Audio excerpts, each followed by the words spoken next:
The national identification card that you hold could be rendered useless soon. The government is preparing to register all Kenyans afresh using the biometric system similar to the one used to register voters in 2012, just months before last year's general election. Deputy President William Ruto, who hosted commissioners and top officials of the Independent Electoral and Boundaries Commission (IEBC) at his office, revealed that the country's security situation had prompted the government to establish a national digital database to help unearth aliens who had acquired Kenyan registration documents fraudulently.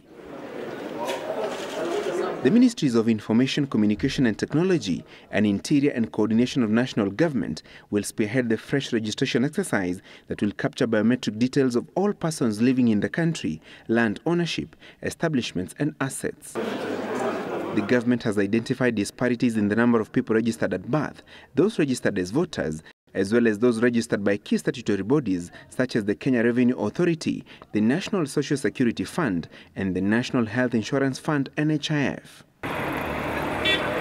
And with the numbers not adding up, the government has established that many aliens were holding fake identity cards, hence the need for a fresh biometric national registration exercise to establish an accurate and reliable database.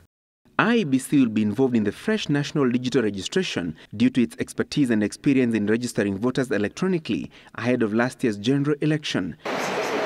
The national exercise that is expected to take 6 months once it is rolled out by the government will also cut costs, since IEBC will not have to conduct a parallel voter registration every 5 years.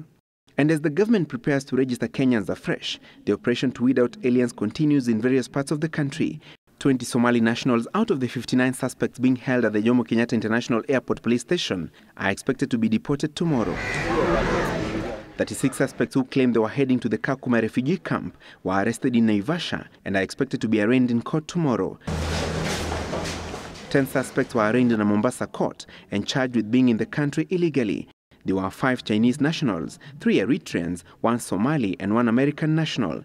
The Chinese who pleaded guilty were fined 50,000 shillings or a jail term of 6 months, while the other 5 suspects were remanded. Katika hii operesheni ambayo inaendelea kwa sasa, tunasema kuwa tunaiunga mkono serikali kuona kuwa mtu yoyote ambaye ni adui ama mtu yoyote ambaye anahatarisha maisha ya mwananchi, wakati wowote ule ni lazima tumuangalie na tumuondoe katika society.